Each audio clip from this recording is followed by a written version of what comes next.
Hey friends, our book for this week is called The Giving Tree. It's written by Shel Silverstein. If you haven't read this story before, why do you think it's called The Giving Tree? We're going to find out. All right, the first activity you have with this book is we're making a prediction. Your sheet looks something like this. Okay, now it's been a while since we've done predictions.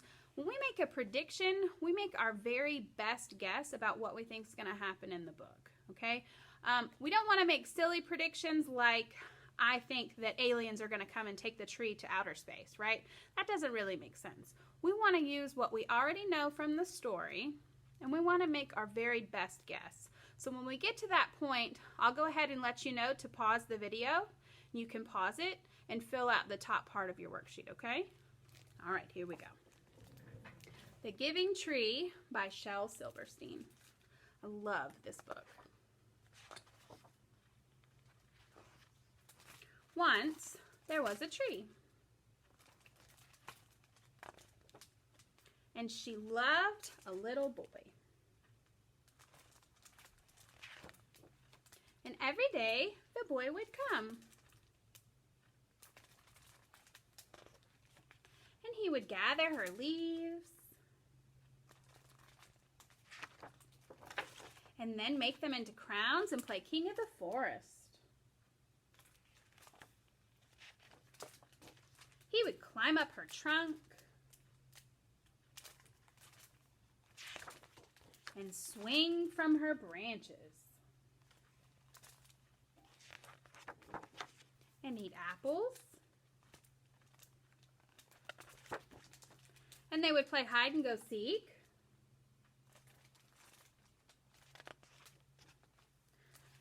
And when she was tired, when he was tired, he would sleep in her shade. And the boy loved the tree very much. And the tree was happy.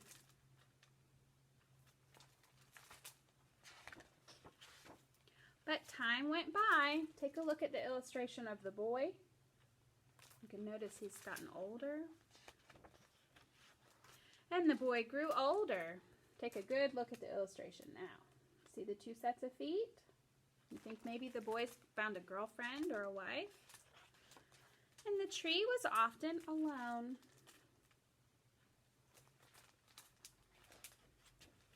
Then one day, the boy came to the tree, and the tree said, "Come, boy, come and climb up my trunk and swing from my branches and eat apples and play in my shade and be happy." "I am too big to climb and play," said the boy. "I want to buy things and have fun. I want some money. Can you give me some money?" "I'm sorry," said the tree, "but I have no money. I have only leaves and apples." "Take my apples, boy. Take my apples and sell them in the city. Then you will have money and you'll be happy."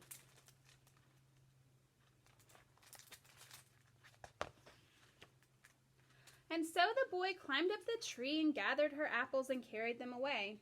And the tree was happy.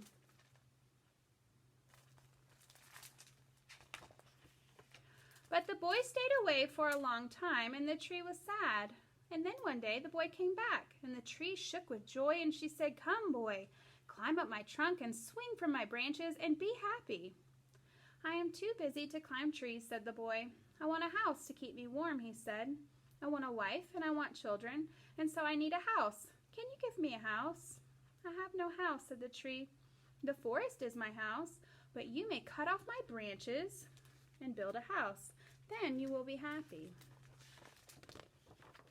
Oh.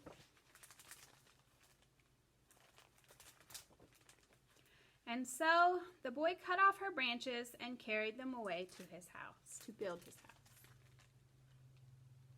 All right, I want you to go ahead and pause the video here and go ahead and get out your worksheet. All right, and I want you to write one sentence and make a great prediction about what you think is going to happen next. Remember, it's okay to be wrong, okay? You're just making your very best guess, and don't forget to draw a picture to go with it. All right, if you have finished the top part of your worksheet, we're going to keep reading the story. And we'll find out if you made a correct prediction or if you were wrong, and that's okay if you were wrong. And the tree was happy.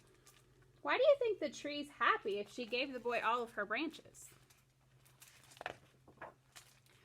But the boy stayed away for a long time, and when he came back, the tree was so happy she could hardly speak. "Come, boy," she whispered, "come and play." "I am too old and sad to play," said the boy. "I want a boat that will take me far away from here. Can you give me a boat?" "Cut down my trunk and make a boat," said the tree. "Then you can sail away and be happy." Look at the boy now. He's aged a lot, hasn't he? And so the boy cut down her trunk and made a boat and sailed away.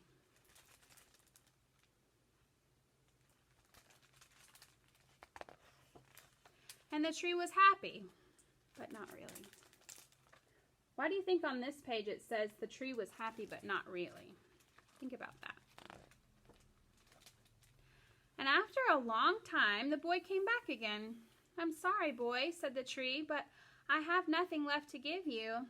My apples are gone. My teeth are too weak for apples," said the boy. "My branches are gone," said the tree. "You cannot swing on them." "I am too old to swing on branches," said the boy. "My trunk is gone," said the tree. "You cannot climb." "I am too tired to climb," said the boy. "I'm sorry," sighed the tree. "I wish that I could give you something, but I have nothing left. I'm just an old stump. I am sorry." So I don't think that the tree is sad because she doesn't have all of her apples and limbs and trunk. I think she's sad because she doesn't think she has anything left to give the boy. "I don't need very much now," said the boy. "Just a quiet place to sit and rest. I'm very tired." "Well," said the tree, straightening herself up as much as she could. "Well, an old stump is good for sitting and resting. Come, boy, sit down and rest." And the boy did.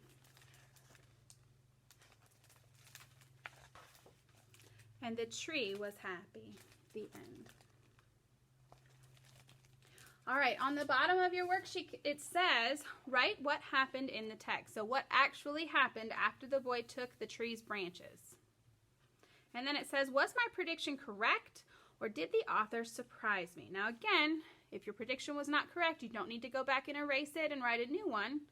Why do you think we make predictions when we read? Well, we make predictions because it helps us to understand the story if we're thinking about what's going to happen next, right? What it does is it makes us think. We're thinking about this story and we're trying to decide what's going to happen. And as you get older, you'll read stories that don't have pictures, and so you'll be thinking about what's going to happen in your brain, okay? So go ahead and write a nice complete sentence here and draw an illustration, and you can circle the thumbs up if you were correct. And if it was a surprise, the author surprised you, circle the present there, okay? So I want to talk to you for just a quick second about why do you think this story is called The Giving Tree? So I want to think about all of the things that the tree gives to the boy, because she really gives a lot. I think she gives everything that she has, right? So I'm going to give you a minute. Think for a minute. See if you can come up with some things.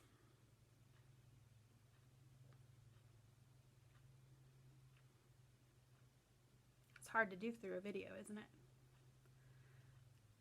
All right, so some of the things that the tree gives the boy are physical things, right?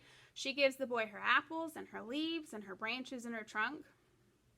But some of the things are things that you can't hold, right?